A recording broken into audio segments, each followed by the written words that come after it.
हृदय बहुत धड़क रहा है, मेरे मन में अनेक शंका कुशंकाएं हो रही हैं। आप बताओ ना, आप कैसे आए?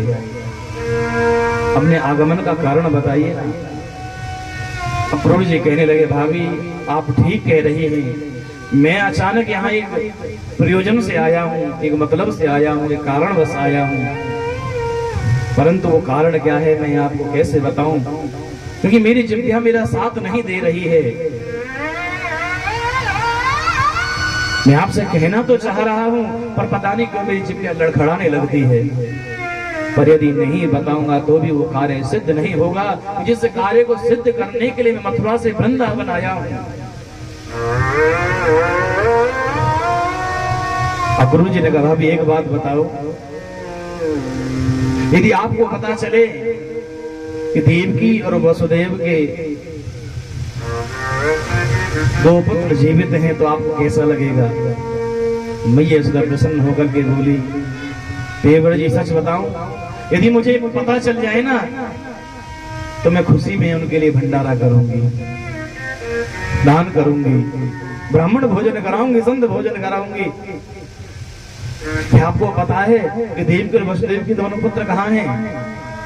अक्रूर जी ने कहा, मैं ही नहीं भाभी जी, पूरे मथुरावासी जानते हैं कि देवकी और वसुदेव के पुत्र जीवित हैं और कहाँ हैं। मैया यशोदा ने कहा, अक्रूर जी मुझे भी बताओ ना, हमें भी बताओ ना कि देवकी और वसुदेव के पुत्र यदि जीवित हैं तो कहाँ हैं, जल्दी बताओ ना, क्योंकि मेरे हृदय की धड़कनें बढ़ती जा रही हैं।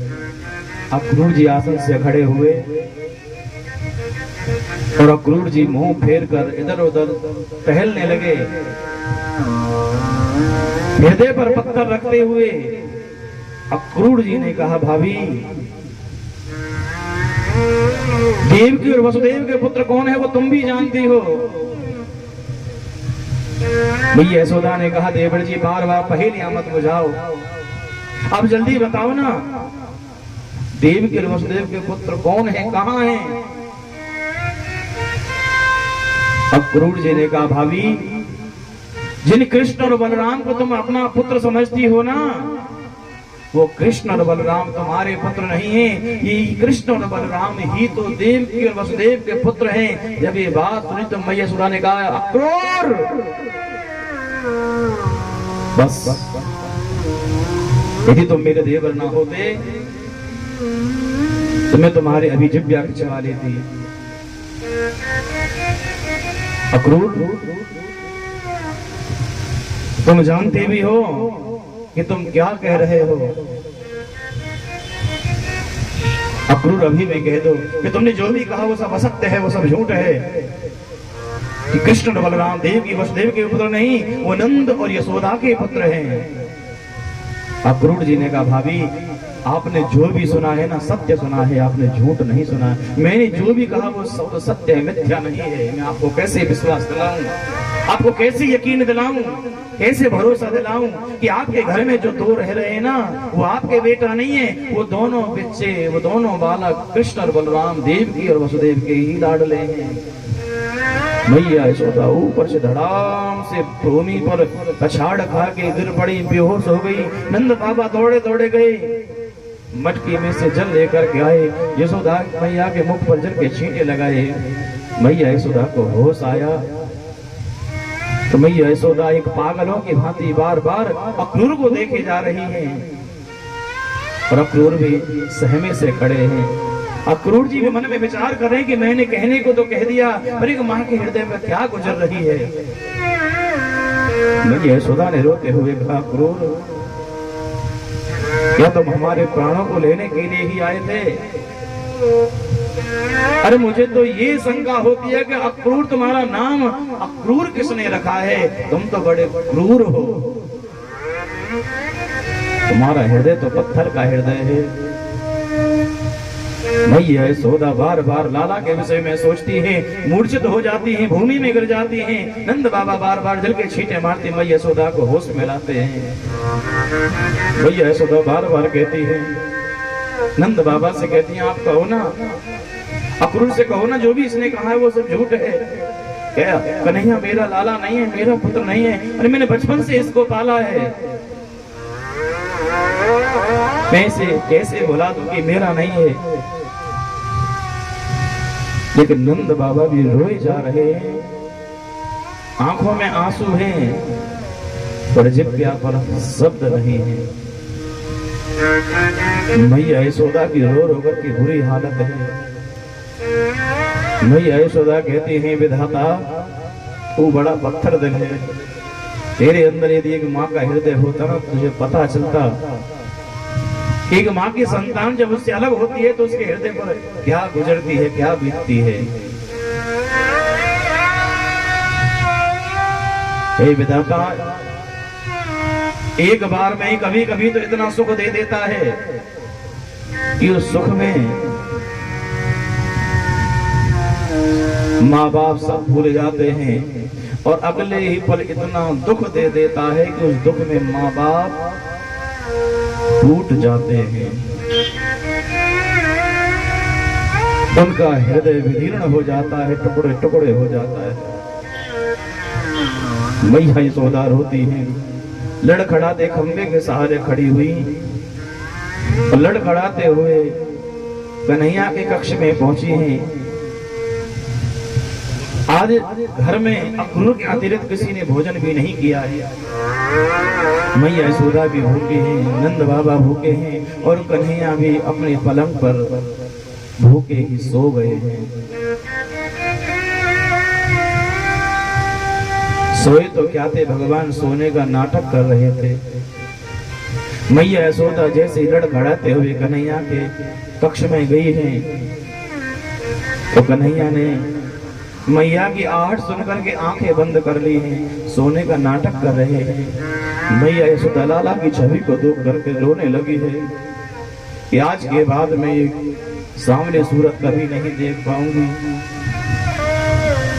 यदि मेरा लाला गाय चराने पे जाता है तो मुझे ऐसा लगता है कि कब शाम होगी, कब दिन छुपेगा, कब सूर्यास्त होगा, कब मेरा लाला लौट करके मेरे घर आएगा। निरंतर दरवाजे की ओर निहारती रहती हूँ, पर आज के बाद में दरवाजे को निहारूंगी तो सही, पर उस दरवाजे से मेरा लाला कभी लौट के नहीं आएगा।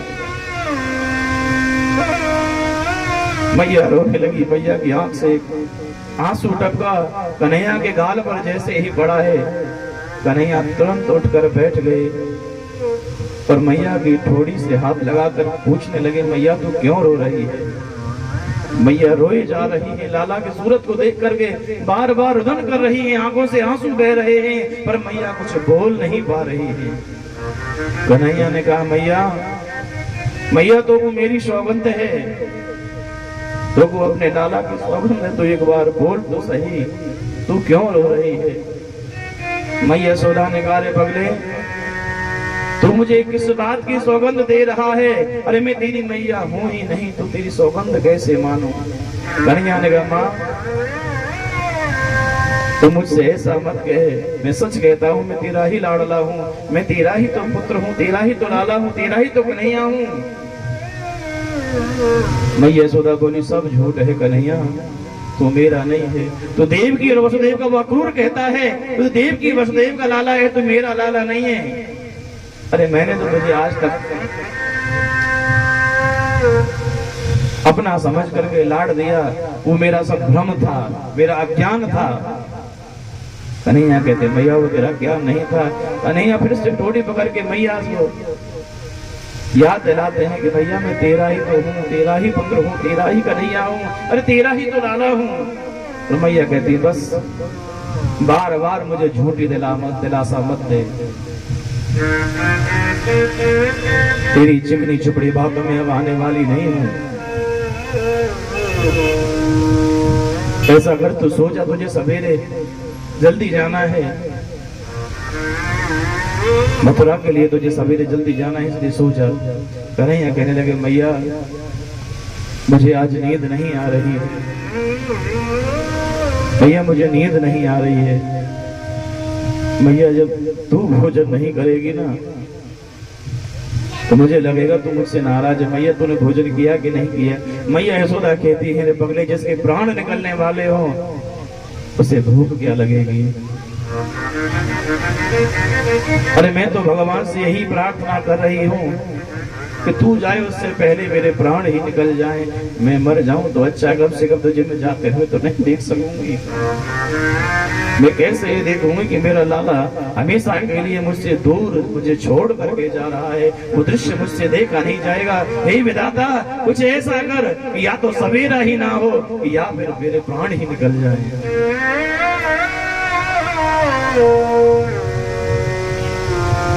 भैया मैया से लिप्त करके हो जाते। मैया पहले तो कहती है बस दूर, मुझे तुझसे कोई बात नहीं करनी है, पर अगले पल मैया की कन्हैया को हृदय से लगा लेती है। मैया कहती है बगले नहीं चाहती हो भी तुझसे अलग नहीं हो सकती हूँ, मेरी यही तो बेटा मना है कन्हैया, मैं तुझे भूल नहीं पाऊंगी। शायद तू मुझे भूल जाएगा, अपनी नई माँ को देख करके तुझे अपनी पुरानी माँ की याद नहीं आएगी। अब से एक बात पर तो जरूर याद करेगा ना। मथुरा में इतना तो कहेगा, देव की मैया तू बहुत अच्छी है, पर यशोदा मैया छड़ी से मारती थी। बेटा चाहे सारी बातों को भूल जाना, और अपनी मैया से ये कभी मत कहना कि यशोदा ने तुम्हें छड़ी से मारा है। मेरी इस बात को बेटा यही भूल जाना। मैया बारंबार हाथ जोड़कर कन्हैया को निवेदन करती हैं। कन्हैया कहते मैया तू मेरे सामने हाथ मत जोड़, अरे मैं तेरा लाला हूँ, तेरा पुत्र हूँ, मुझे तेरे हाथ जोड़ने चाहिए। मैया मैया कहती है लाला तू सो जा, तुझे सवेरे जाना है। कन्हैया कहते मैया मुझे नींद नहीं आ रही है, और नींद इसलिए नहीं आ रही कि जब तक तू मुझे लोरी नहीं सुनाती है ना, मुझे नींद कहाँ आती है। मैया तू मुझे आज लोरी सुना, तेरा लाला आज अंतिम बार तुझसे लोरी सुनने की याचना करता है, निवेदन करता है। मैया तू मुझे लोरी सुना। मैया कहती लाला आज मुझे कोई लोरी याद नहीं है, तो बिना लोरी के ही सो जा। बोले मैया तुझे अपने लाला की सौगंध है, कम से कम अंतिम बार तो उसकी इच्छा पूरी कर दे।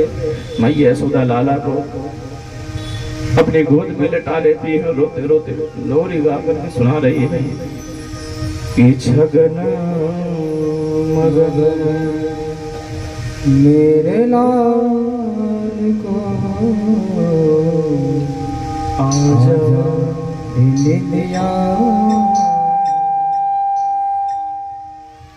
मगन मगन मेरे लाल को आजा दिया,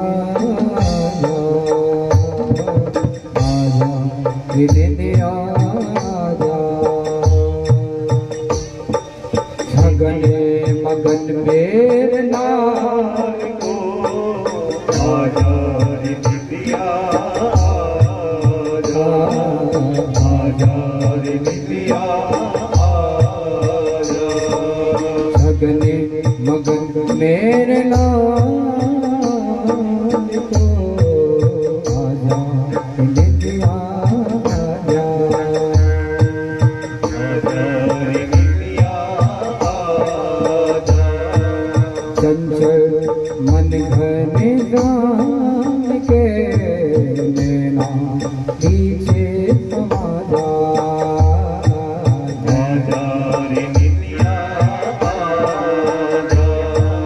मगने मगन मेरे लाल को आजा दिया, आजा दिया, आजा दिया, आजा दिया,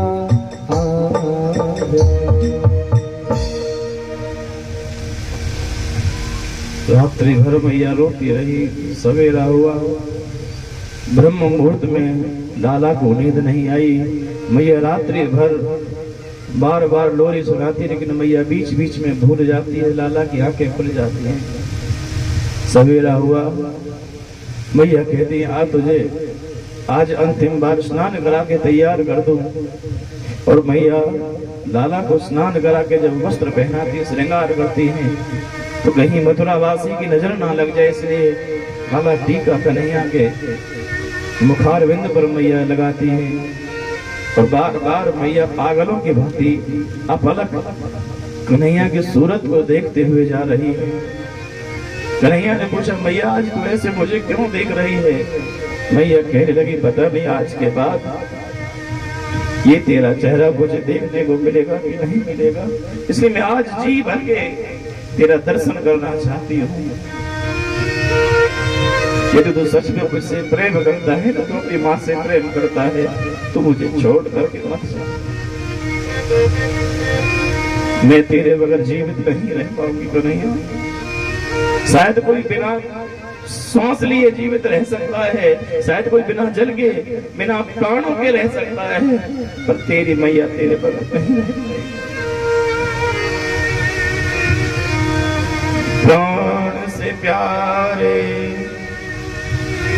लाले को मैया भूलना पावे हो।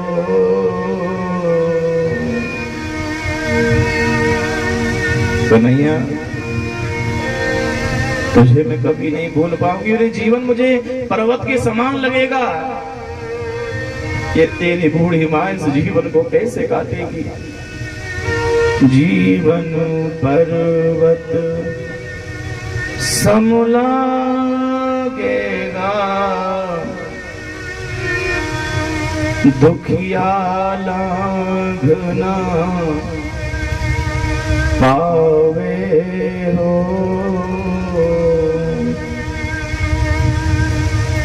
कोई कहता है ना कि कण कण में भगवान है, जैसे कण कण में हरि व्यापक है ना, ऐसे तू मेरे श्वास श्वास में बसा हुआ है। श्वास श्वास में तू ही बसता, कैसे धीर बंधावे हो। तेरी माया से तेरे बिना तड़पेगी जैसे बिना जल के मछली तड़पती है। जल बिनु मछली जीवित ना रहे, तड़प तड़प मर जावे हो।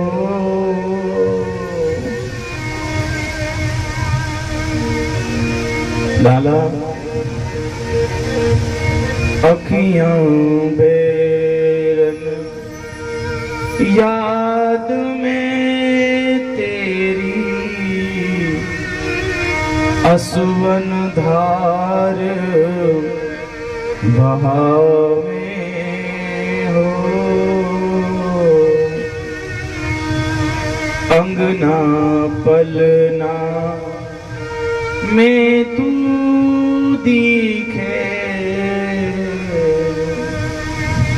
अंगना पलना में तू दिखे, कैसे याद मिटावे हो। बेटा मैं दिन तो रो रो कर गुजार दूंगी, पर रात कैसे तेरे बगैर गुजारूंगी? मुझसे रात नहीं कटेगी बेटा। दिवस बिता लूं रो रो करके, बेरन रात डरावे हो। छोड़ के ना जा वृंदावन को, क्यों हमको ठुकरावे हो। आज मैया यशोदा अपने कन्हैया के सामने दोनों हाथ जोड़ करके खड़ी हो जाती है, कहती बेटा मैं तेरे दोनों हाथ जोड़ रही हूँ, दोनों हाथ अपनी ये झोली तेरे सामने फैला रही हूँ, तो यहीं रुक जा, बस इतनी मुझे भीख दे दे, भिक्षा दे दे बेटा। मात यशोदा लाल के स्वामी दोनों हाथ फैलावे हो, कोमल विने सुनो हे माधव, नेक तरस ना खावे हो, प्राण से प्यारे लाल को अपने मैया भूलना पावे हो।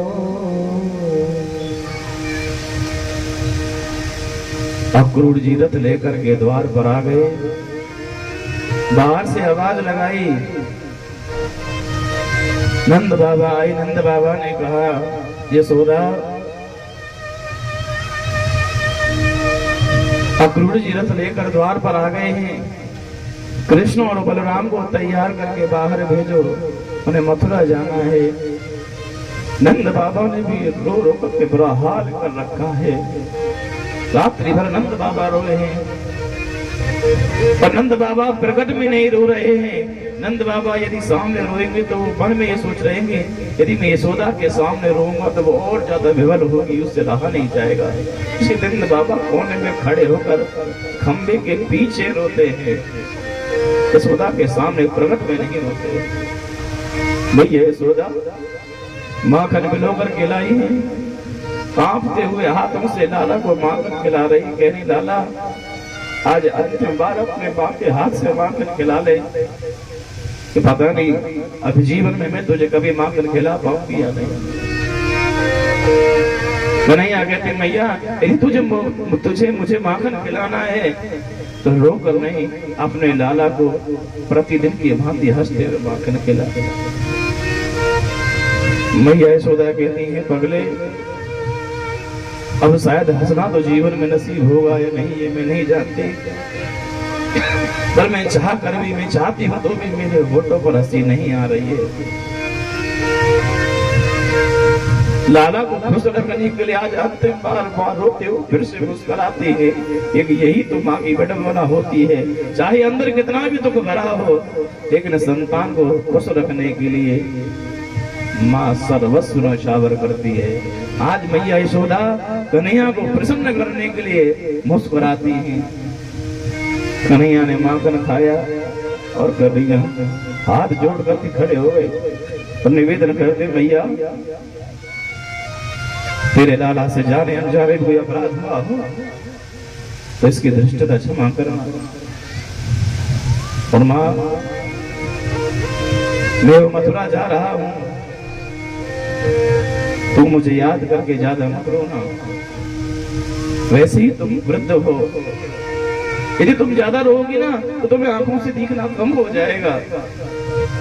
भैया कहते हैं, पगले मेरे आंखों से देखना भी कौन चाहता है, जब तू ही नहीं दिखेगा तो मैं इस संसार को देखकर करूंगी भी क्या। मैं चाहती हूँ कि मेरी आंखों की रोशनी है तो हमेशा के लिए चली ही जाए तो अच्छा है। वैसे ही कन्हैया मुड़कर द्वार की ओर जाने लगे। मैया को तो वैसे लगा कि जैसे उसके प्राण ही निकल कर कन्हैया के पीछे पीछे जा रहे। मैया ने दौड़ लगाई, मैया दौड़ते दौड़ते आई, कन्हैया के चरण पकड़ लिए। मैया ने कहा, लाला तुम मुझे छोड़ करके मत जा बेटा, मैं तेरे बिना जीवित नहीं रहूंगी। कन्हैया तेरी पीठ मुझसे नहीं लेके जाती, तुम मुझे छोड़ करके मत जा।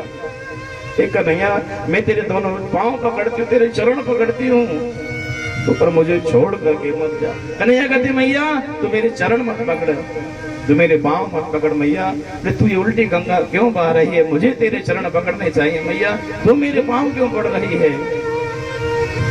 मैया कहते, कन्हैया ऐ कनुआ इस ब्रज को छोड़ करके मत जा लाला, तू हमें छोड़ करके मत जा, मत जा, मत जा।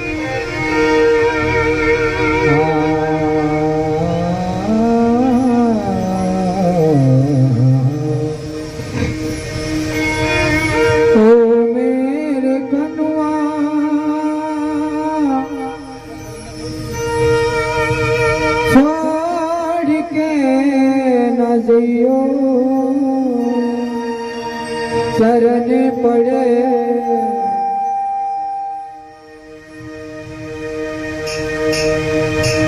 शरण पड़े तेरे मैया मत जइयो लाल कन्हैया ओए लाला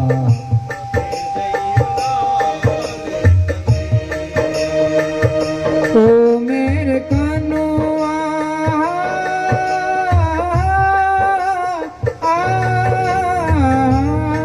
ओ मेरे लाला छोड़ के ना जइयो चरण पड़े तेरे मैया मत जइयो लाल कन्हैया ओए लाला मत जइयो लाल कन्हैया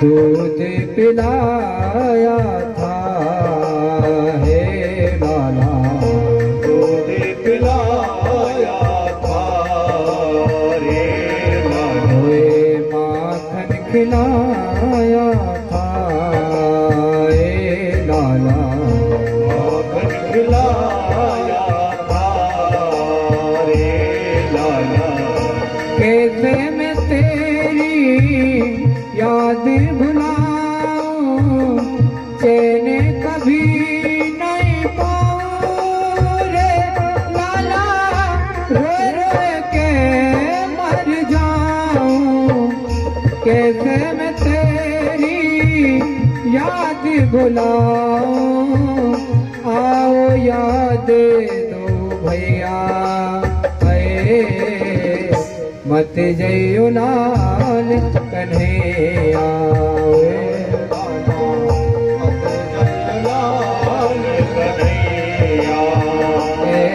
मत जइयो लाल कन्हैया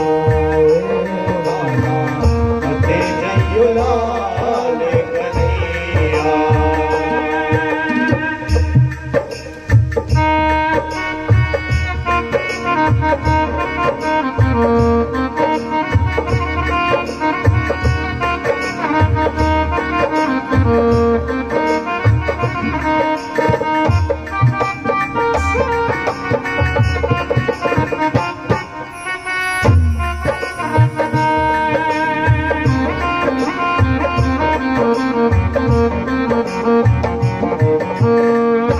शेर चुराते थे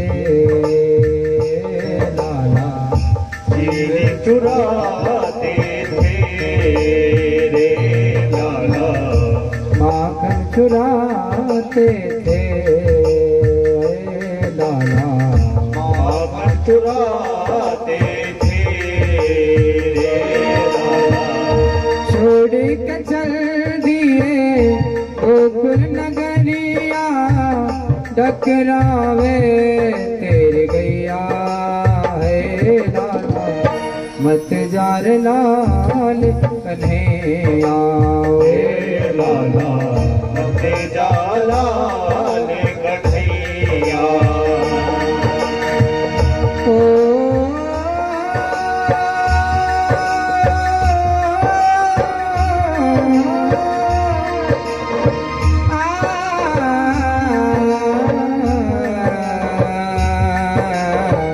छोड़ के न जा रे छोड़ के न जा सावरे नैना मेरे है गए बावरे नैना मेरे बावरे ओ मेरे दिल पे लगा के थे सावरे है मत जइयो लाला रे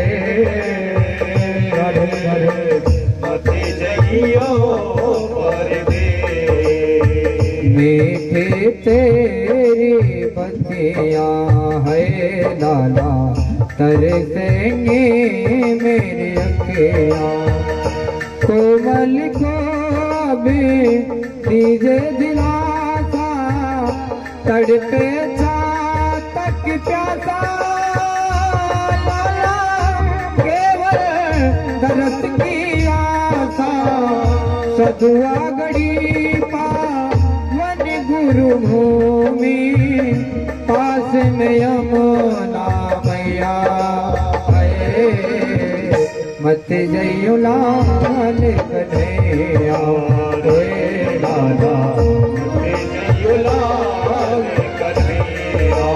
ओए लाला मत जइयो लाल कन्हैया बोले गोविंद भगवान के जय हो। कन्हैया मैया का हाथ अपने सिर पर रखवा कर सौगंध लेते कि मैया तुझे मेरी सौगंध है, तो आज के बाद रोएगी नहीं। मैया कहती है लाला तुम्हें वचन तो नहीं देती, पर प्रयास करूंगी कि मैं तुम्हारी याद में ना रोऊं। यदि मेरा ये नेत्र, ये मेरी आंखें नहीं माने तो बेटा मुझे क्षमा कर देना। आज मैया को रोती छोड़ते हुए कन्हैया द्वार पर आए। रथ तैयार खड़ा है, जैसे कृष्ण और बलराम रथ में बैठे हैं और जैसे ही रथ आगे बढ़ने को तैयार हुआ है, जब गोपियों को पता चला है तो आज सारी गोपियां मिलकर के आई और गोपी मन में सोचने लगी जब हमारे प्राण धन हमें छोड़ करके जा रहे हैं तो हम उनके बगैर जीवित रहकर करेंगे क्या। आज सारी गोपियां लज्जा का त्याग करके रथ के आगे लेट जाती हैं। मन में सोचने लगी यदि हम लज्जा ही रखेंगी और हमारे प्राण यदि हमसे दूर हो गए तो फिर लज्जा का फायदा भी क्या है। विसृज लज्जा दुरुदुस्म सुस्वरम गोविंद दामोदर माधवेति।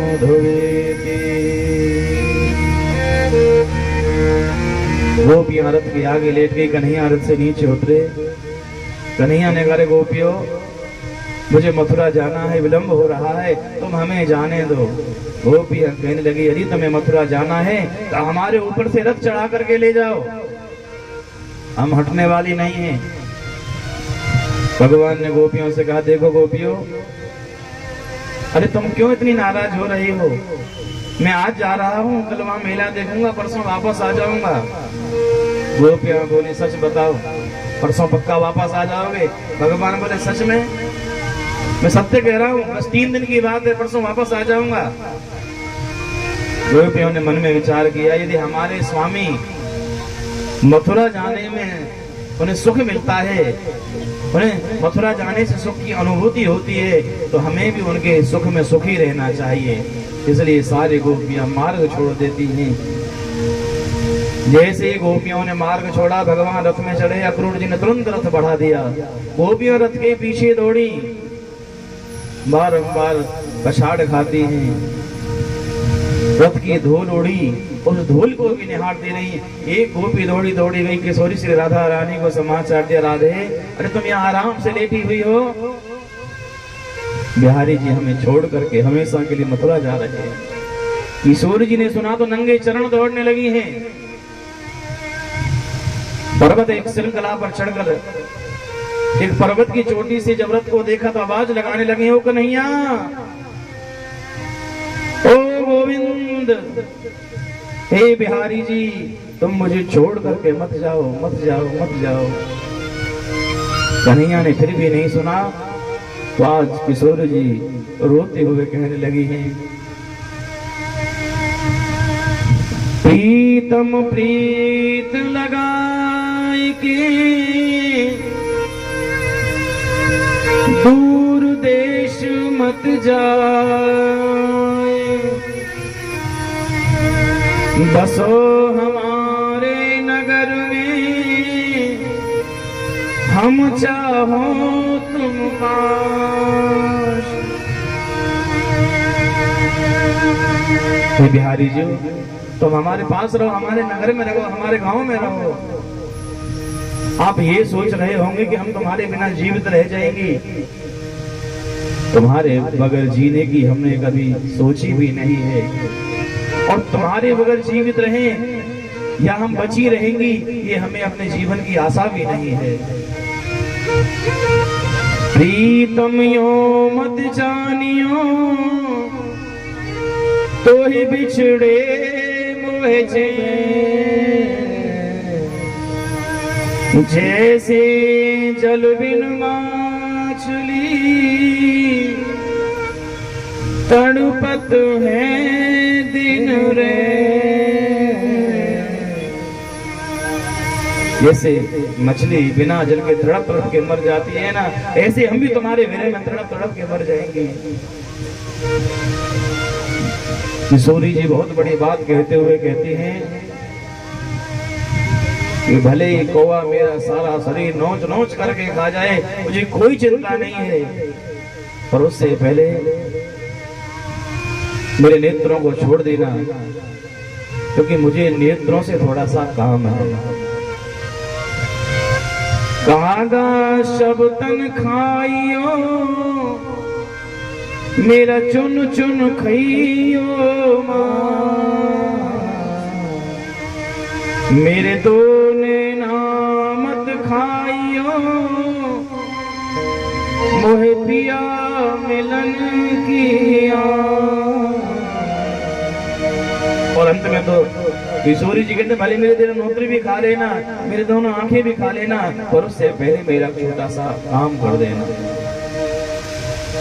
कागा नैन निकारियो, ले जाओ पियु पास, पहले दरस कराई के, फिर ली जो तुम खाए। मेरे नेत्रों को बिहारी जी के पास में ले जाना, और जब उनका दर्शन कर लें, अरे तो प्रेम से उन्हें भी खा लेना, और उससे पहले मेरा छोटा सा काम इतना करना है कि मेरे नेत्रों को बिहारी जी तक जरूर ले जाऊंगा। किशोरी जी रोते हुए कहती है, कन्हैया यदि मुझे ये पता होता कि प्रेम करने की ये सजा मिलती है तो मैं कभी प्रेम नहीं करती, पूरे नगर में ढिढोरा पीट देती है। किशोरी जी कहती हैं कि मैं जो ऐसा जानती कि प्रीत किए दुख हो, नगर ढिढोरा पीटती, प्रीत ना कहियो। किशोर जी की आवाज अब कन्हैया ने सुनी, रथ को रोका, तुरंत रथ में से नीचे उतर के आए। आज कन्हैया किशोरी से राधा रानी के सामने हाथ जोड़े खड़े हैं और कहते हैं, राधे मेरे मन की व्यथा को कोई और जाने या ना जाने, पर तुम तो अवश्य जानते ही होंगे कि मैं इस भूमि पर, इस भूमि भार को हरने के लिए आया हूं। आज से तुमसे विदा लेकर मैं जिस कार्य को करने के लिए आया हूं उसका श्री गणेश करूंगा मथुरा में जाकर। किशोरी अपने इस दास को आशीर्वाद देना, अपनी कृपा मुझ पर बनाए रखना, क्योंकि तुम्हारी कृपा के बगैर मैं कोई लीला नहीं कर पाऊंगा। तो तुम मुझे वचन दो कि तुम आज के बाद कभी रोओगे नहीं। मेरे हाथ पर अपना हाथ रखो। कि सूर्य जी अपना हाथ रखते हुए कहती हैं, हे कन्हैया, वचन तो नहीं देती पर प्रयास करूंगी, कोशिश करूंगी कि आंसू ना आए, पर बैरन यदि आंख नहीं माने तो मुझे क्षमा कर देना। कन्हैया किशोरी जी का आशीर्वाद लेकर तुरंत रथ की ओर आगे बढ़े। किशोरी जी रोती हुई टकटकी लगाकर निरंतर कन्हैया को देख रही हैं। कन्हैया रथ में बैठे, अक्रूर जी ने रथ आगे बढ़ा दिया। तब तक रथ को देखती रही जब तक वो आंखों से ओझल नहीं हो गया। आगे चलकर अक्रूर जी ने यमुना जी के तट पर रथ को रोका, यमुना जी में स्नान किया और भगवान ने यमुना जी के हृदय में अक्रूर जी को अपने दिव्य रूप के दर्शन कराए। और संध्या वेला में मथुरा पहुंचे हैं। जब मथुरा पहुंचे तो पीछे पीछे इतने में ही नंद बाबा और ब्रजवासी भी अपनी अपनी गाड़ी लेकर के पहुंच गए। कन्हैया बोले, भैया तुम क्यों आए? ब्रजवासी बोले, लाला तेरे बगैर एक पल भी मन न लगे हो। हमने विचार करो कन्हैया जब परसों आवेगो तो हम वाके संग परसों वापस आ जाएंगे। लाला हम तेरे संग भी लोग देखेंगे। कन्हैया बोले, चलो अच्छा हुआ, चलो तुम्हें नगर घुमाते हैं। सारे ब्रजवासी दाऊ भैया कन्हैया नगर घूमने लगे। कन्हैया बोले, देखो ये हमारे मामा जी की नगरी है मथुरा, और यहाँ के जो राजा है ना, राजा कंस, वो हमारे सगे मामा लगते हैं। ब्रजवासी बोले, लाला तेने पहले क्यों ना बताई? यदि हमें पता होता तो नए नए कपड़े पहन कर आते, नए नए वस्त्र पहन करके आते। कन्हैया बोले, तो हमारे मामा जी के यहाँ कौन सी कमी है? देखो सामने से धोबी आ रहा है, एक रजक आ रहा था, एक धोबी। कन्हैया ने उस धोबी को प्रणाम किया, मामा जी प्रणाम, ये राजसी वस्त्र हमें दे दो पहनने के लिए। वो कंस का धोबी था, बड़ा अभिमानी। यही काल में चूर होकर कहने लगा, चौरे ग्वालो वनवासियों, तभी राजसी वस्त्र देखे भी है। कन्हैया को थोड़ा सा किंचित सा क्रोध आया। भगवान ने एक जोर का थप्पड़ लगाया और एक थप्पड़ लगते ही उस रजक का सिर धड़ से अलग हो गया। और उसी के साथ में उस धोबी का भी गोविंदाय नमो नमः। भगवान ने कहा, छांट लो ब्रजवासियों कपड़े। अब तो सब ब्रजवासी ने चमकीले चमकीले नए नए कपड़े पहन लिए, नए नए वस्त्र पहने। कपड़े पहन तो लिए पर कपड़े बहुत बड़े बड़े। ब्रजवासी बोले, लाला हैं तो बड़े चमकीले दमकीले, पर ये तो पहन के ऐसे लग रहे जैसे हिंगर पे लटक रहे हो। लेकिन रास्ता साफ हो तो जा रहा भैया। कन्हैया बोले, चिंता मत करो, आगे कुछ विशेष इंतजाम होगो। आगे एक दर्जी मिला। दर्जी ने धोबी की हालत देख ली थी, इसलिए दर्जी ने कहा, महाराज आपकी आज्ञा हो जाए तो आपके कपड़े ठीक कर दो। भगवान बोले, बड़ी कृपा होगी। अब तो महाराज दर्जी ने वो मशीन चलाई और एक ही झटके में सबके वस्त्र व्यवस्थित कर दिए, सुसज्जित कर दिए। भगवान ने ब्रजवासियों के साथ में वस्त्र पहने। भगवान के लगे, देखो इस समय तो आपको देने के लिए हमारे पास में कुछ नहीं है, पर हमारा आशीर्वाद है, तुम कलयुग में आनंद करोगे। और आज देख लो, जितने को कपड़ा इतने की सिलाई। दर्जी के आनंद है कि नहीं? और यदि दूल्हे राजा की पोशाक हो तो फिक्स प्राइस 3100, 4100, 5100।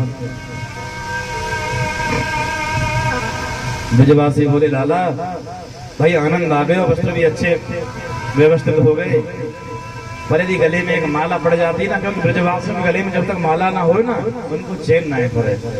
और कुछ नहीं तो ब्रजवासी बाजार से माला लेंगे और बिहारी जी को दिखा के स्वयं ही पहन ले रहे। जय हो बिहारी जी महाराज। प्रेम से दोनों हाथ उठाइए, तो प्रेम से बोलिए, राधे राधे राधे राधे। आवाज ही नहीं आई। राधे राधे राधे राधे राधे राधे राधे। तभी एक सुदामा नाम का माली आया।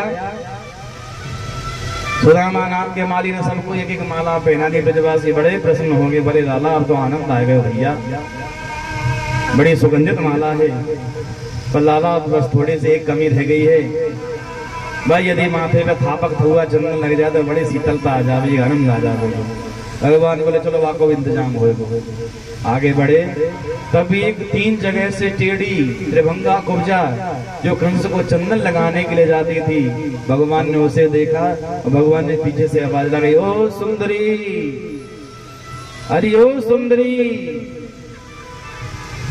कुब्जा ने मुड़ करके देखा कि मेरे अतिरिक्त यहाँ कोई और नहीं है, पर मुझे सुंदरी कहने वाले ये हैं कौन? कुब्जा भगवान के समीप आई, बोली लाला तुम कौन हो जो मुझे सुंदरी कह रहे हो? अरे सब मुझे कुब्जा कहते, त्रिभंगा कहते, सब मेरा उपहास उड़ाते हैं, मेरा मजाक बनाते हैं, और तुम तो एक नया संबोधन करके मेरा मजाक बना रहे हो मुझे सुंदरी कहकर। भगवान कहने लगे, देवी मैं तन की सुंदरता नहीं देखता हूँ, अरे मैं तो मन की सुंदरता देखता हूँ, तुम्हारा मन बहुत निर्मल है। देवी यदि कृपा हो जाए तो ये थोड़ा सा चंदन हमें मिल जाएगा। वो सैरेंद्री वो कुब्जा बड़ी प्रसन्न हुई, चंदन दे दिया और सब ब्रजवासियों ने महाराज पूरा चंदन पूत लिया माथे पर। ब्रजवासी बोले लाला आपको तो बड़ी शीतलता मिली, आनंद आएगा, पर देखिए तेने सबको कछु ना कछु दिए हुए, पर यार बेचारे को तेने कछु ना ही दिए। कन्हैया बोले ठीक है तो दिए देते हैं। कन्हैया आगे बढ़े, एक चरण से कुब्जा का चरण दबाया, दूसरा हाथ कुब्जा के कुब पर रखा, कमर पर रखा, दूसरे हाथ से कुब्जा का हाथ पकड़ा। अब तो दाऊ भैया ने पीठ फेर ली। दाऊ भैया बोले लाला देख लीजो, ये वृंदावन ना है मथुरा है, तो पराई कन्या को हाथ पकड़ रहे हो, अपने लेने के देने ना पड़ जा। कन्हैया बोले दाऊ भैया चिंता मत करो, मुझको सब पता है ये मथुरा है। और जैसे भगवान का स्पर्श कुब्जा को हुआ है, मुकुंद स्पर्शनाथ सत्यो बभूव प्रमदोत्तमा, और भगवान का स्पर्श पाते ही 3 जगह से टेढ़ी वो त्रिभंगा वो कुब्जा सर्वांग सुंदरी बन गई। बोले कृष्ण कन्हैया लाल की जय। ब्रजवासी बोले लाला एक बात बता, मैं तेरी और या की जोड़ी बहुत जोर की जमी है, तो भी 3 जगह से टेढ़ो और ये भी 3 जगह से टेढ़ी, तू टेढ़ो तेरी टेढ़ी रे नजरिया, तू भी टेढ़ो है ये त्रिभंगा भी टेढ़ी है। जैसे ही मथुरा में आगे बढ़े, अब तो महाराज पब्लिक छतों से भी झांकने लगी कि भैया ये छोरा पहलवान ना है, ये छोरा तो जादूगर भी है, जन्म से ही 3 जगह से टेढ़ी कुब्जा को सर्वांग सुंदरी बना दिया। अब तो महाराज पब्लिक छाने लगी, देखने लगी। जैसे कन्हैया आगे निकल जाते कोई पीछे रह जाता, पूछते भैया कहाँ गए हो? कौन भैया? हुई कौन? गिरिराज उठाए में मारो भैया गए हो आगे, पीछे पीछे दौड़ रहे हैं। कोई कहता कहाँ गए? हो गए। कन्हैया चलते चलते धनुष यज्ञ में पहुंचे, और जैसे ही भगवान ने उस धनुष को देखा, हाथ परिहास में उस धनुष को प्रतिंचा चढ़ाई, और प्रतिंचा चढ़ाते वो धनुष 2 टुकड़ों में विभक्त हो गया। कंस के सैनिक भगवान को मारने के लिए दौड़े, और दोनों भैयाओं ने एक एक धनुष का टुकड़ा पकड़ा, और कंस के सैनिक वो जोर की मार लगाई, सबको मार भगाया। भगवान पुनः वापस आए अपने निवास स्थान पर, रात्रि भर विश्राम किया। जब सवेरा हुआ तो कंस का निमंत्रण आया कि तुम्हें मल्ल युद्ध के लिए अखाड़े में आना है। भगवान ब्रजवासियों के साथ में तैयार होकर के निकले, और जैसे ही दरवाजे पर पहुंचे हैं तो कोवलिया पीड़ हाथी को देखा है। भगवान ने महावत से कहा भैया हमें अंदर जाना है, हाथी बाहर हटाइए। अब तो कोवलिया पीड़ हाथी में अंकुश लगाया है महावत ने, और वो कोवलिया पीड़ हाथी भगवान की ओर, भगवान को मारने की दुर्भावना से दौड़ा है। तो गोविंद एक तरफ हट गए, हाथी जोर से चिंगाड़ा है, और जोर से चिंगाड़ा है।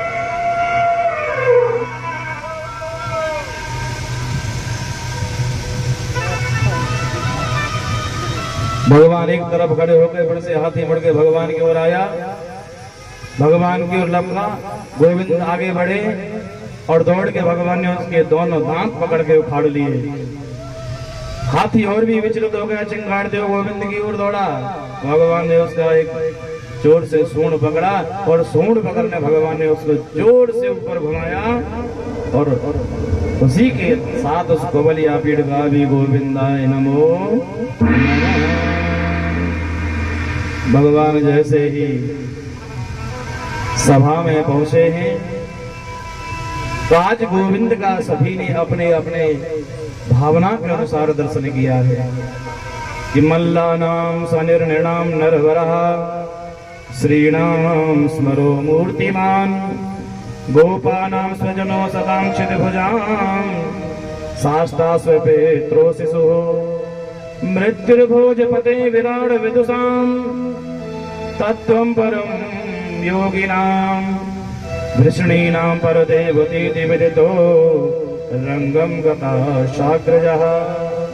सबने अपनी अपनी भावना के अनुसार भगवान का दर्शन किया है। किसी ने तो ये दर्शन किया कि हमारा लाला है, किसी ने अपने काल के रूप में दर्शन किया है।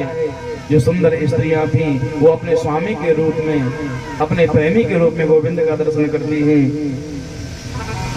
कोई जो बड़े बड़े महात्मा बैठे हैं वो ईश्वर तुल्य परम तत्व के रूप में दर्शन करते हैं।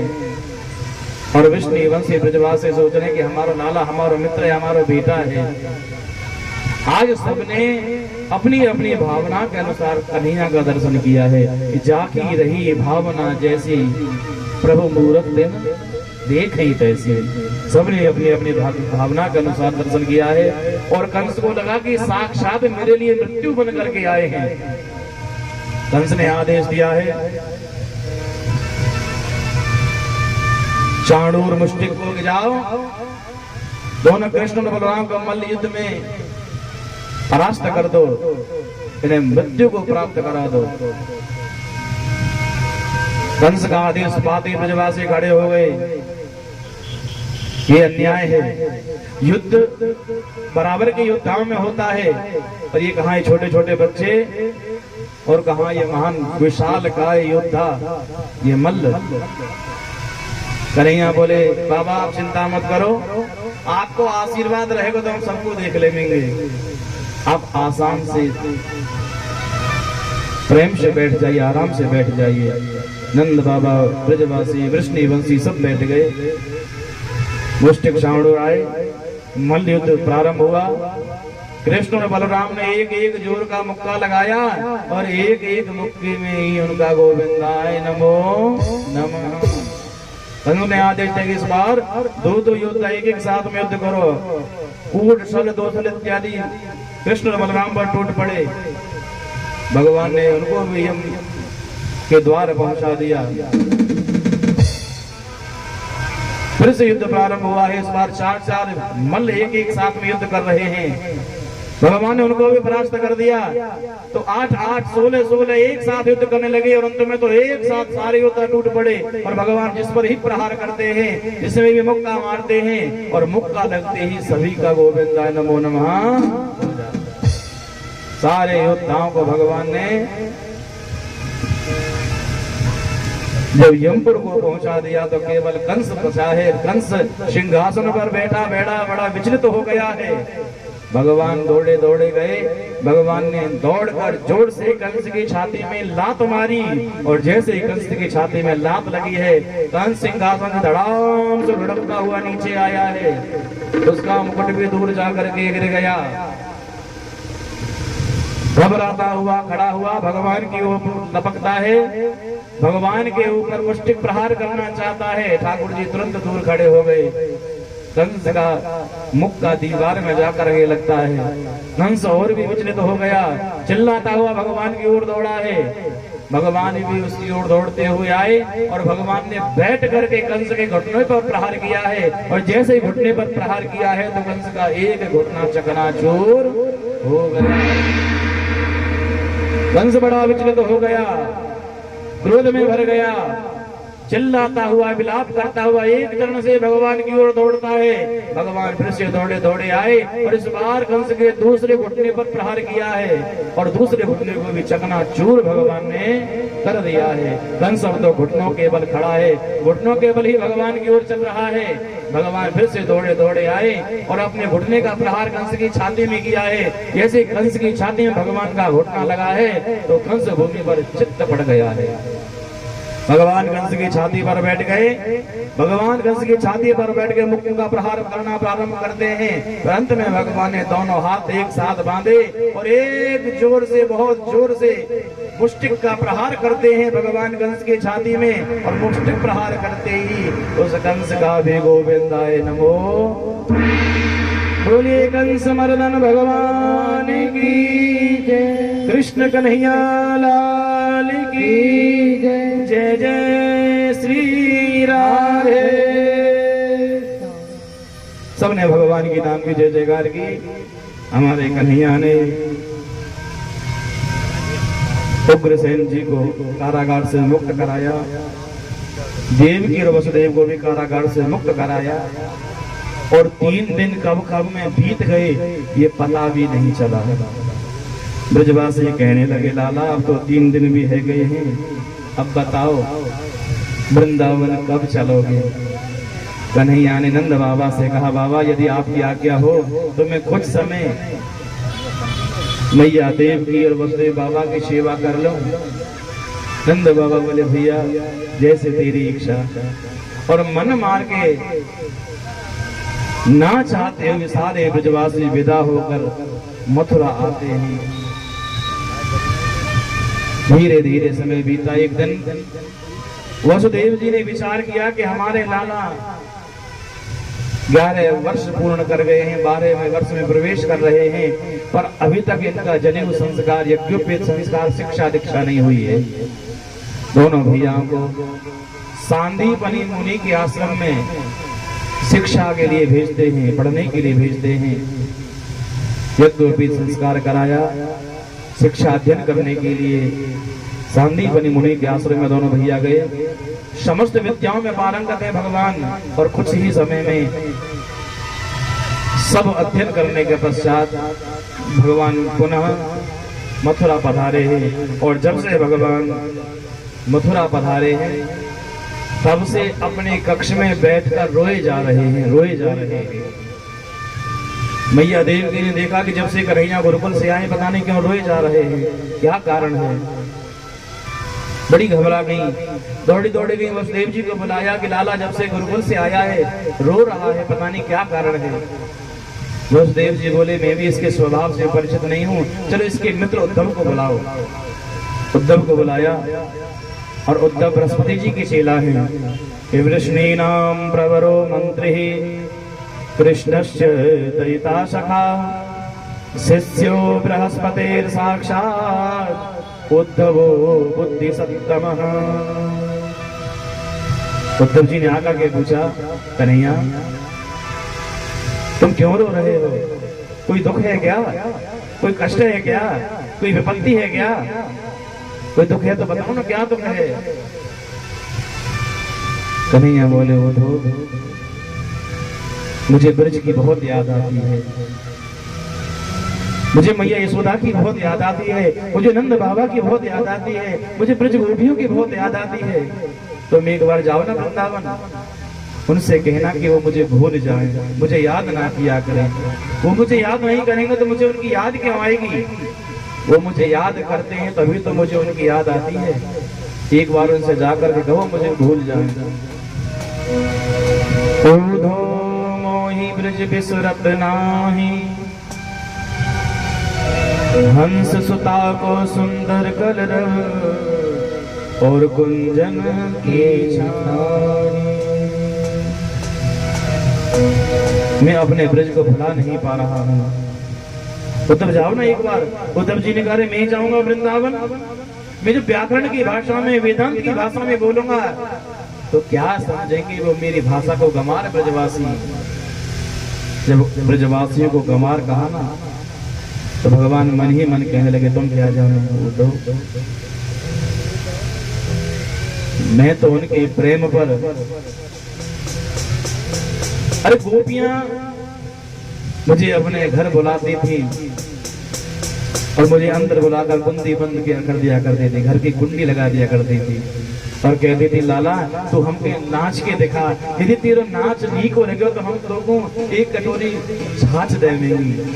ताहे अहीर की छोहरियां छचिया बर छाछ पे नाच नचाएंगे। अरे उनके प्रेम के आगे तो मैं भी ताता थैया करके नाचता था, तुम उनके प्रेम को क्या जानो। लेकिन भगवान के लगे एक बार जाओ ना, उनसे कहना वो मुझे भूल जाए। उद्धव जी बोले ठीक है आप ज्यादा कह रहे तो जाऊंगा, पर 1 घंटे से अधिक वृंदावन नहीं रुकूंगा, 1 घंटे में वापस आ जाऊंगा।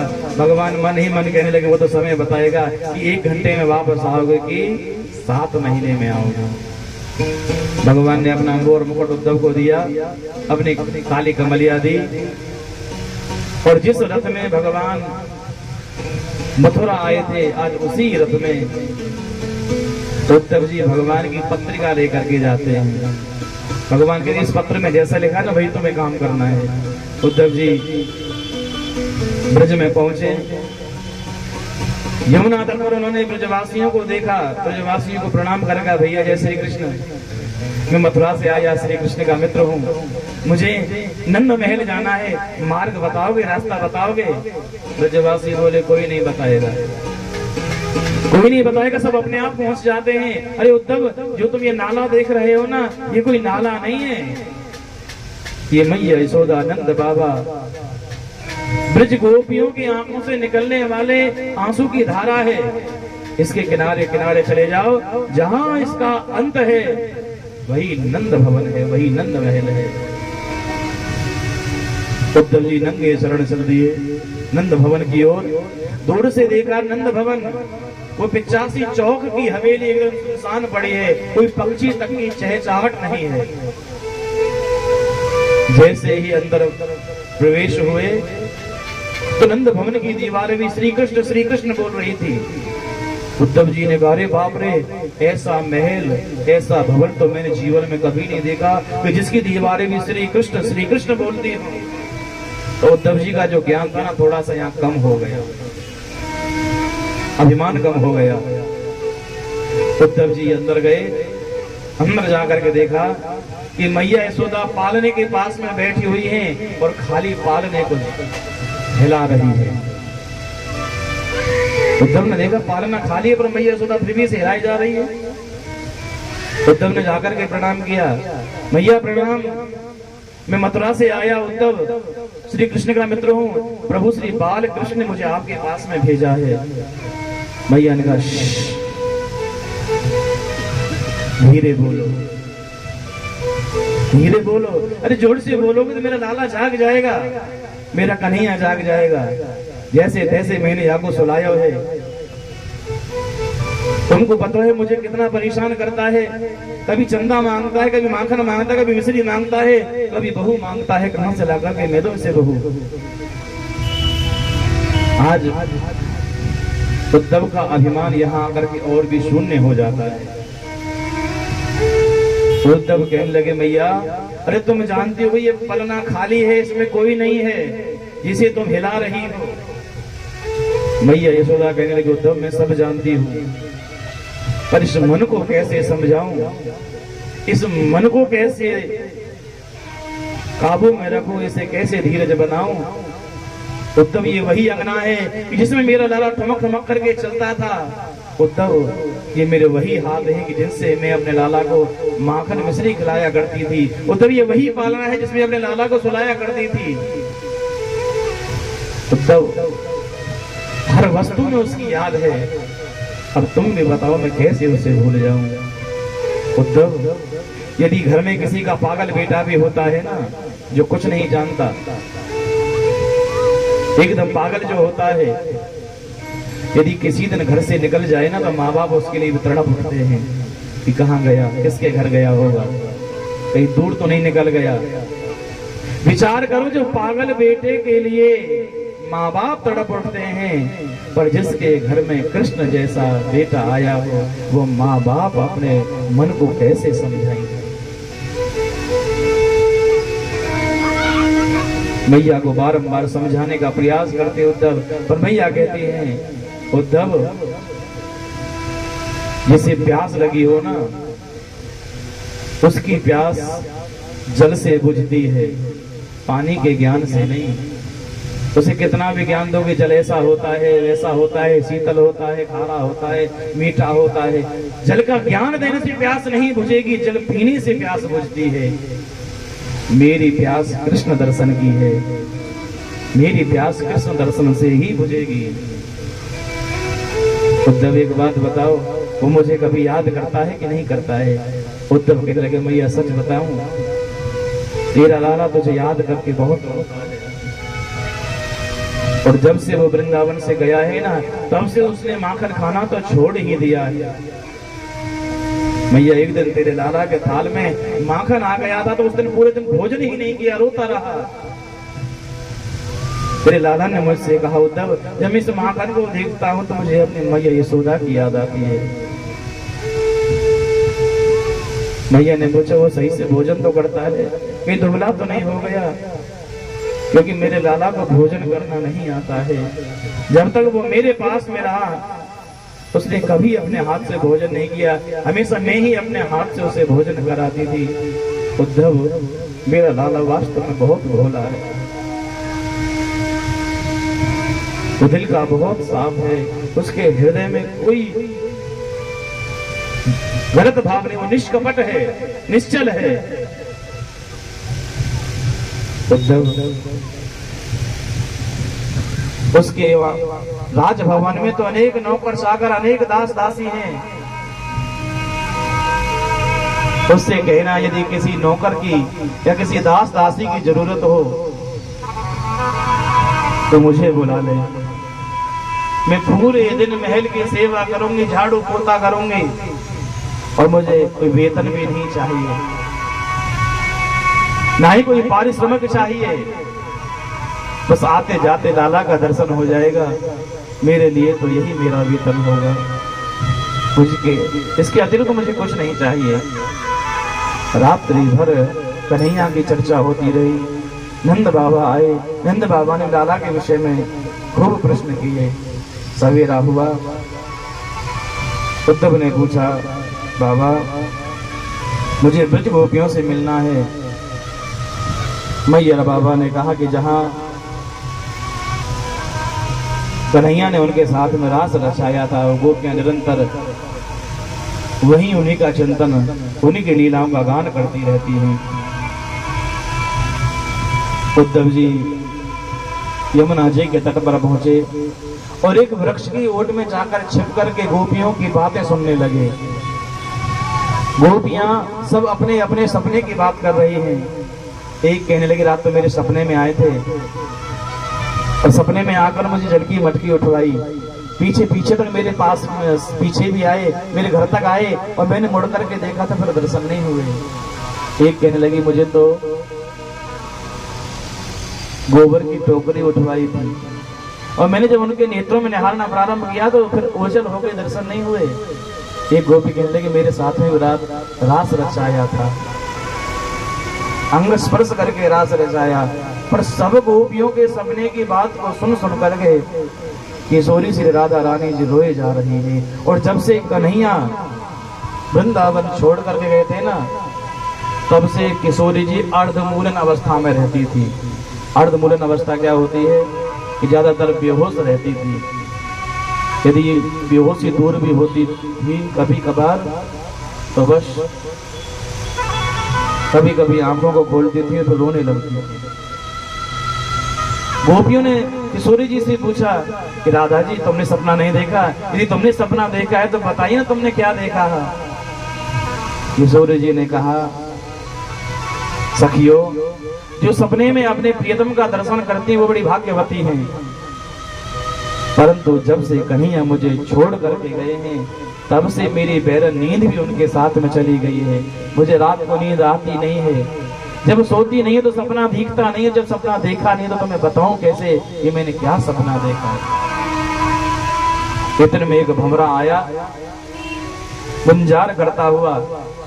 उस भंवरे को देख करके गोपियों ने कहा कि देखो, ये भी कृष्ण का दूत है। ये भी अलग अलग पुष्पों पर बैठकर उसका पराग लेता है, फिर उन्हें छोड़ करके चला जाता है। ऐसे ही कन्हैया ने हमारे साथ में प्रेम किया और हमें तड़पता हुआ छोड़कर चले गए। उद्धव जी वृक्ष की ओट में से बाहर आए। उद्धव जी ने कहा, गोपियों प्रणाम, मैं मथुरा से आया, कृष्ण का सखा उद्धव हूं। प्रभु ने आपके पास मुझे भेजा है। आप जिसे अपना प्रेमी समझती हो ना, वो वास्तव में वो ब्रह्म है। और तुम भी अपने मन को ना ब्रह्म में लगाओ, ब्रह्म का चिंतन करो। ब्रह्म के ना हाथ होता है, ना पैर होता है, ना शरीर होता है। गोपियां कहने लगी, उद्धव तुम कहते हो ब्रह्म के हाथ नहीं होता, पैर नहीं होता। यदि उसके हाथ नहीं होता तो माखन की मटकी उतारी कैसे? यदि उसके पांव नहीं होते तो गाय चलाने गया कैसे? यदि उसके शरीर नहीं होता है तो हमारे साथ में रास किया कैसे? उद्धव तुम कहते हो ना कि मन को ब्रह्म में लगाओ। उद्धव मन तो एक होता है और हमारा मन तुम्हारा कृष्ण हमसे लेकर के चला गया, छीन करके ले गया है, लूट कर ले गया है। अब तुम्हारे ब्रह्म के लिए दूसरा मन लाए कहां से?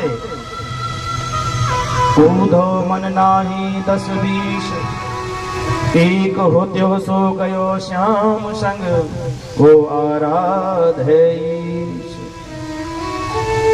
उद्धव तुम भय बोरे, लाठी लेके आए दौरे, योग कौन जाने यहाँ रोम रोम श्याम है। तुम योग की बात करते हो, हमारे तो रोम रोम में श्याम बसा है।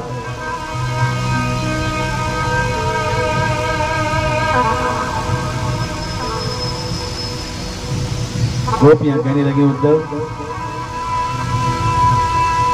मथुरा में बैठकर कृष्ण हमारी बुराई तो अवश्य करते होंगे कि मथुरा की गोपी तो बड़ी सुशिक्षित हैं, पढ़ी लिखी हैं, और मथुरा की गोपी तो बड़ी गंवार थी। गोपियों की बातें सुनकर ऐसे आनंद में मग्न हो गए उद्धव जी। अब तो 6 महीने बाद आंखें खुली, और जब 6 महीने बाद आंखें खुली तो आज हाथ जोड़कर भगवान से प्रार्थना करने लगे कि आशा मोह शरण रेणु मजसा महश्याम, वृंदावने किमपि गुल्मलतो सधीना, या दुष्टजं स्वजनमार्यपथं च हित्वा, भेजुर्मुकुन्द पदवीं श्रुतिभिर्विमिज्ञाम्। भगवान कहने लगे, हे कन्हैया, हे प्रभु, यदि मेरा दूसरा जन्म हो और दूसरे जन्म में मैं कोई पेड़ बनूं, कोई पौधा बनूं, कोई लता बेल बनूं, और कुछ नहीं, यदि मैं घास का तिनका भी बनूं तो इस ब्रज में बनूं, इस वृंदावन में बनूं, जिससे गोपियों के चरणों की धूल मेरे मस्तक पर पड़ जाए और मैं पवित्र पावन हो जाऊं। आज उद्धव जी गोपियों को प्रणाम नहीं करते हैं, गोपियों के चरणों को भी प्रणाम नहीं करते हैं। आज उद्धव जी गोपियों के चरणों की धूल को प्रणाम करते हैं, कि पाद रेणु, चरणों की धूल को प्रणाम करते हुए कहते हैं कि पाद रेणु मभीक्षणसः। गोपियों के चरणों की धूल तीनों लोगों को पावन करती है। 7 महीने बाद मथुरा पहुंचे उद्धव जी। अब जानते ना प्रेमियों की दशा कैसी होती है। जो पीतांबर, काली कमरिया, मोर मुकुट ओढ़ पहन करके गए थे, उनका पता नहीं कहाँ गए। एक पांव में पादुका है, एक नंगा पांव है। कन्हैया ने दूर से देखा, उद्धव को देख करके कन्हैया ने कहा, आओ ज्ञानी जी। उद्धव जी बोले, बस जरे पर नमक मत छिड़को। अरे तुम्हारे जैसा निष्ठुर मैंने कोई नहीं देखा, तुम्हारे जैसा पत्थर दिल मैंने कोई नहीं देखा। नंद बाबा, मैया यशोदा, वो ब्रज की गोपी तुम्हें कितना याद करती हैं, तुम्हें उनकी तनिक भी याद नहीं आती है। तुम्हें उनका जरा भी ख्याल नहीं है। भगवान बोले उद्धव जरा नेत्र बंद करो। उद्धव बोले मुझे आंखें बंद नहीं करनी, मुझे नेत्र बंद नहीं करने। बोले करो तो सही, एक बार करो तो सही। उद्धव ने आंखें बंद करी। भगवान बोले अब नेत्र खोलो। और जैसे ही उद्धव जी ने नेत्र खोले तो उद्धव जी ने क्या देखा, भगवान श्री कृष्ण की बगल में राधा रानी बैठी हैं और समस्त गोपियों ने चारों ओर से घेर के खड़ी है। उद्धव जी बोले प्रभु ये क्या लीला है, जल्दी बताओ नहीं तो मैं पागल हो जाऊंगा। भगवान कहने लगे उद्धव ज्ञानी तुम थे, विद्वान तुम थे, पर तुम्हें प्रेम का अभाव था, इसलिए मैंने तुम्हें वृंदावन भेजा प्रेम का फुट लगाने के लिए। उद्धव बिना राधा के मैं नहीं और मेरे बिना राधा नहीं। वास्तव में हम दोनों एक ही है। राधा कृष्णम स्वरूपम वही कृष्णम राधा स्वरूपिणम विकुंजस्तम ददात्मानम श्री गुरु रूपम सदा भजे। मैं ही कृष्ण हूँ और मैं ही राधा हूँ। राधा ही कृष्ण है और कृष्ण ही राधा है। उद्धव ने हाथ जोड़ के भगवान को प्रणाम किया और उद्धव में प्रेम का फुट लगा है। कंस की दो पत्नियां थी, अस्ति और प्राप्ति, और ये दोनों जरासंध की बेटी थी। जब कंस का वध हो गया तो जरासंध कंस की मृत्यु का बदला लेने के लिए मथुरा पर आक्रमण करता है। कृष्ण और बलराम युद्ध करने के लिए जाते हैं। भगवान जरासंध की सारी सेना को मार देते हैं और जरासंध को जीवित छोड़ देते हैं। दाऊ भैया ने ऑब्जेक्शन उठाया, भाई ऐसा क्यों, ऐसे भी मारो। भगवान कहने लगे ये बार बार यदि हम इसे छोड़ते रहेंगे जाएगा, सेना इकट्ठे करेगा, हर बार आएगा और हम इसकी सेना को यहीं बैठे बैठे मारते रहेंगे। भगवान बोले दाऊ भैया हम यहाँ किस लिए आए हैं, हम यहाँ राक्षसों को मारने के लिए आए हैं। ये बार बार आता रहेगा, हमारे घर बैठे धंधा चलेगा, हमें बाहर जाने की जरूरत क्या है। और इसी प्रकार जरासंध 16 बार मथुरा पर आक्रमण करता है। भगवान 16 बार उसे क्षमा कर देते हैं। और 17वीं बार जब जरासंध आया है तो काली अवन को अपने साथ में लेकर के आया है और भगवान ने मुचुकुंद जी के द्वारा उसका भी उद्धार कराया है। 18वीं बार जब जरासंध आया तो इस बार 10,000 ब्राह्मणों को पूजा पर बिठा करके आया है और ब्राह्मणों ने आशीर्वाद दिया है कि महाराज हमारा आशीर्वाद है कि इस बार तुम्हारी विजय निश्चित है। भगवान युद्ध करने के लिए आए और ब्राह्मणों के मंत्र की शक्ति को रखने के लिए भगवान आज युद्ध का मैदान छोड़ करके भागने लगे। तो भैया बोले कन्हैया कहाँ भागे जा रहे हो, अरे लोग क्या कहेंगे। कन्हैया बोले दाऊ भैया अरे लोग चीर चोर कहते हैं, माखन चोर कहते हैं, एक नाम और पड़ जाएगा, कोई बात नहीं, रण छोड़ और सही। भगवान रण छोड़ के भाग दिए। दोनों भैया भागे और चलते चलते परिश्रम पर्वत पर चढ़ गए। जरासंध ने उस पर्वत को आग लगा दी और दोनों भैया समुद्र में कूद गए और तैरते तैरते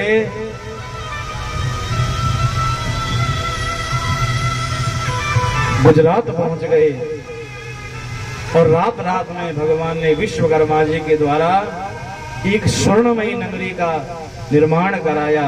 उस नगरी का नाम रखा द्वारका। और उस द्वारका नगरी में भगवान द्वारकाधीश बन करके विराजित हुए। बोलिए द्वारकाधीश भगवान के। भगवान ने अपने समस्त परिकर को द्वारका में बुलवा लिया है। दाऊ भैया का विवाह महाराज रेवत की पुत्री रेवती के साथ में संपन्न हुआ है। बोली रेवती रमण भगवान की, बोली कृष्ण कन्हैया लाल की, द्वारकाधीश भगवान की। कन्हैया जी सोचने लगे बड़े भैया जी को ब्याह तो है गयो, अब हमारो भी होना चाहिए, पर हमारो ब्याह होए कैसे, कोई सगाई वाला आता नहीं है। और सगाई वालों आवे कैसे, पीछे को रिकॉर्ड बढ़िया है नहीं, पीछे सबरे काम बढ़िया ही करे। उधर कुंडनपुर के राजा है महाराज भीष्मक। 5 पुत्रों के मध्य में एक कन्या है उनकी, जिसका नाम है रुक्मणी। रुक्मणी उन्हें समुद्र में कमल के पुष्प पर मिली थी खेलती हुई। उसे महलों में ले आए, पाल पोस करके बड़ा किया। नारद जी महाराज ने जाकर के द्वारकाधीश की कथा सुनाकर रुक्मणी के हृदय में प्रेम का बीज अंकुरित कर दिया और मन ही मन रुक्मणी द्वारकाधीश को चाहने लगी।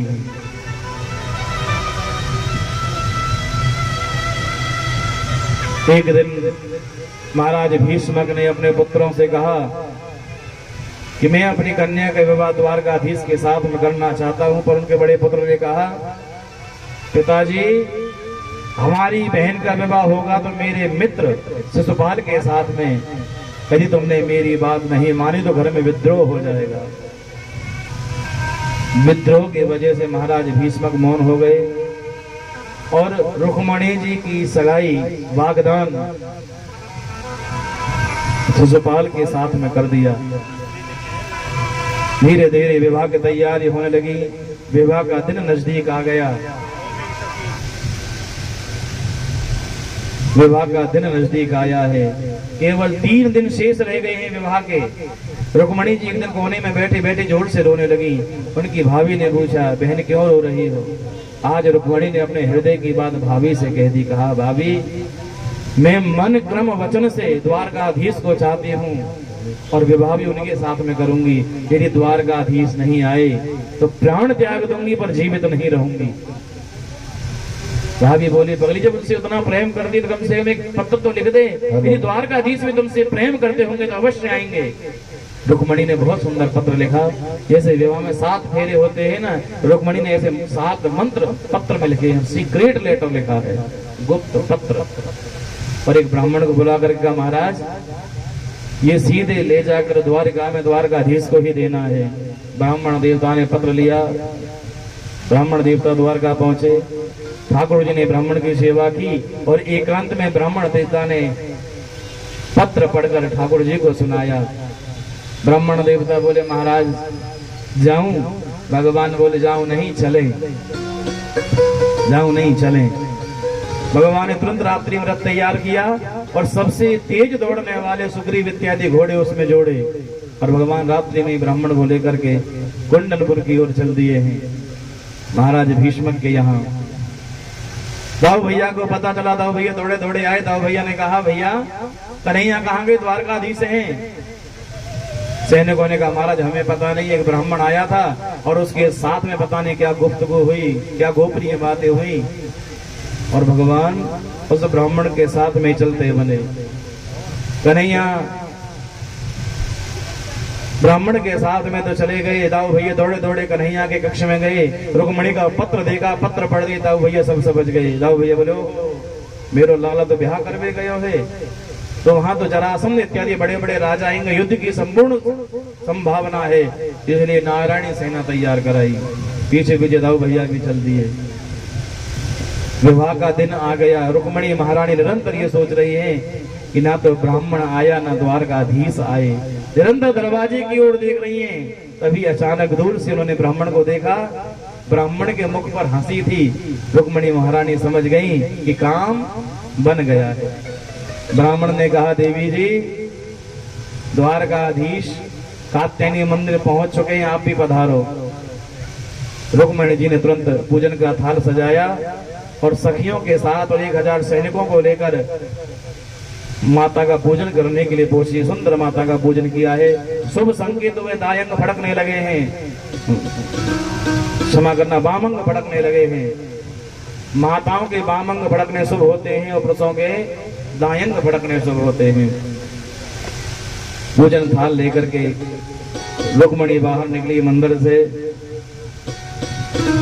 सभी को टकटकी लगाकर देख रही है कि द्वारकाधीश इनमें से कौन है। जिस सैनिक पर भी दृष्टि ठहर जाती है वो सैनिक समझता है कि शायद हम सबसे ज्यादा सुंदर हैं, इसलिए राजकुमारी हमें देख रही है। रुक्मणी जी ने फिर से मैया को प्रणाम किया कि माँ मैं सब में कैसे पहचानूं कि द्वारकाधीश कौन है। तभी माँ ने संकेत दिया। माँ ने कहा, रे पगली, जिनके सिर पर मोर मुकुट है, जिनकी फेंट में मुरली बंधी है, जिन्होंने पीताम्बर धारण किया है, जिनके शरीर की छाया नहीं है और जो भूमि से 4 अंगुल ऊपर है, वही द्वारकाधीश है। रुक्मणी महारानी तुरंत द्वारकाधीश को पहचाना। अब जैसे ही रुक्मणी महारानी द्वारकाधीश की ओर बढ़ रही हैं, द्वारकाधीश रुक्मणी की ओर बढ़ रहे हैं, सारे सैनिक और सारी सखियां भगवान की सुंदरता देख रहे हैं। एक बोला, देखो पीताम्बर कितना सुंदर है। दूसरा बोला, मोर मुकुट देखो ना कितना सुंदर है। तीसरा बोला, देखो ये मुरली देखो ना कितनी सुंदर है। एक बोला, जब देखने में मुरली इतनी सुंदर है तो बजती कितनी सुंदर होगी। रुक्मणी भगवान के पास में आई। रुक्मणी महारानी ने द्वारकाधीश के गले में हार पहनाया। बोले द्वारकाधीश भगवान की जय, रुक्मणी महारानी की जय। रुक्मणी का हाथ पकड़ के भगवान रथ की ओर जाने लगे। सैनिक कहने लगे, चाल देखो ना, चाल कितनी सुंदर है। पर कोई ये नहीं देख रहा है कर क्या रहे हैं। भगवान रथ में आरूढ़ हुए और रुक्मणी को लेकर के भगवान 9-2-11 हो गए। सैनिक आपस में विचार करने लगे, भैया हम यहाँ क्यों आए थे। एक बोला, रुक्मणी की रखवाली के लिए। बोले, रुक्मणी कहाँ है। तीसरा बोला, तो जीजा जी लेकर के भाग गए रुक्मणी को। तो सैनिक दौड़े दौड़े आए, रुक्मणी को समाचार दे, महाराज अनर्थ हो गया। द्वारकाधीश रुक्मणी को लेकर के भाग गए। क्रोध में भर गया। अब तो रुक्मणी कहने लगा कि जब तक बहन के अपमान का बदला नहीं लूंगा तब तक नगरी में वापस नहीं आऊंगा। महाराज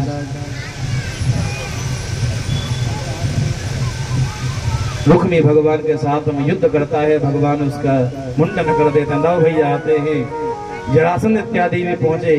बड़ा भयंकर नारायणी सेना दाऊ भैया के साथ में शिशुपाल जरासंध इत्यादि का युद्ध होता है। और द्वारकाधीश रुक्मणी को लेकर द्वारका में पहुंचे हैं। द्वारका वासियों ने भगवान का भव्य स्वागत किया है। सबने भगवान के नाम की जय जयकार की है। बोले द्वारकाधीश भगवान की। सबने द्वारकाधीश के नाम की जय जयकार की। पीछे से दाऊ भैया युद्ध समाप्त करके पहुंचे। द्वारका वासी बोले, कन्हैया भैया ये तुम्हारो पहलो ब्याह है, इसलिए तुम्हारो ब्याह बड़े धूमधाम से संपन्न होगो। अब आधे मथुरा वासी तो कन्या पक्ष के बन गए और आधे वर पक्ष के बन गए।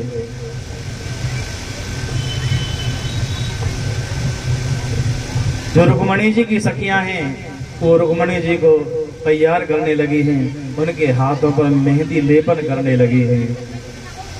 श्री राधे बोलिए गोविंद भगवान की जय, रुक्मणी मैया की जय। आइए प्यारे भक्तों, कल के आपको एक सूचना देते हैं। कल ठाकुर जी के 16,108 विवाहों की कथा आप महाराज जी के श्रीमुख से श्रवण करेंगे। और कल व्यासपीठ से व्यास जी की विदाई भी होगी। तो जजमान जी तो विदाई करेंगे और आप सभी को भी यहाँ पर आने का अवसर प्राप्त होगा। आप सभी व्यासपीठ से आशीर्वाद ले सकते हैं। सभी ब्राह्मणों की विदाई होगी तो सभी महाराज जी की विदाई भी करेंगे। और कन्यादान में कुछ राशि आई है जो इस प्रकार है।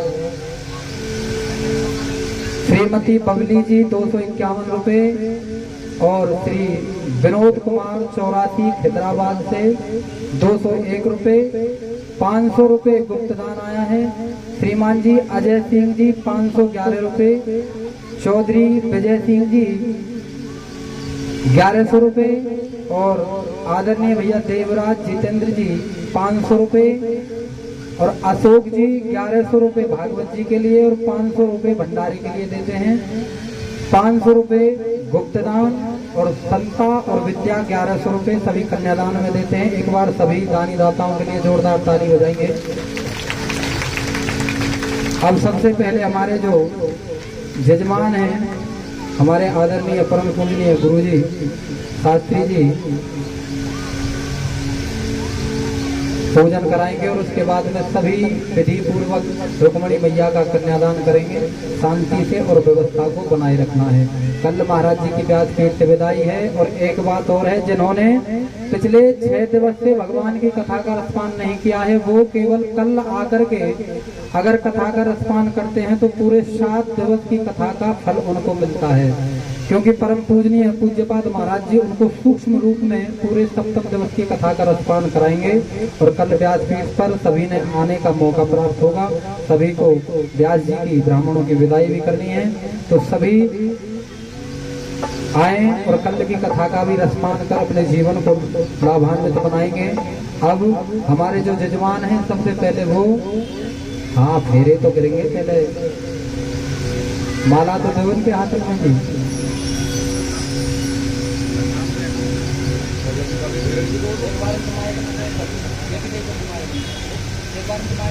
चलो श्री राधे, श्री राधे जी। और ये 101 रुपए वीरवती जी कन्यादान में देती हैं, इनके लिए बहुत बहुत धन्यवाद। श्री राधे। और जिनको भी कन्यादान बुलवाना है वो अपना बुलवा सकते हैं। श्री राधे श्याम।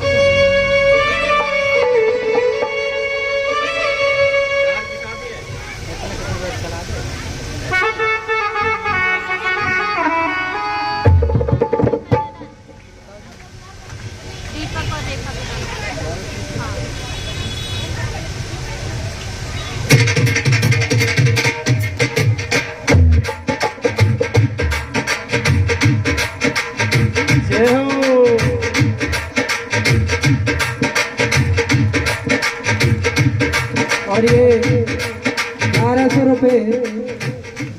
रुपए दीपक और रेखा जी कन्यादान में देते हैं, इनके लिए बहुत बहुत धन्यवाद।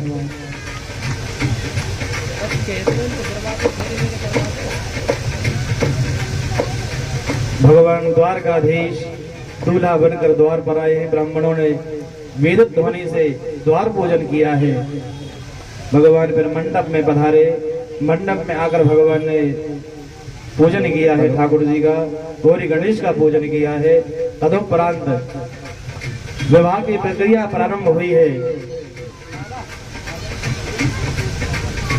आसन दिया है, विष्टु दिया है, पाद्य अर्घ्य मधुपर्क आचमन इत्यादि के द्वारा प्रक्रिया हुई। शाखोच्चार की प्रक्रिया प्रारंभ हुई है। कन्यादान प्रारंभ होने लगा है।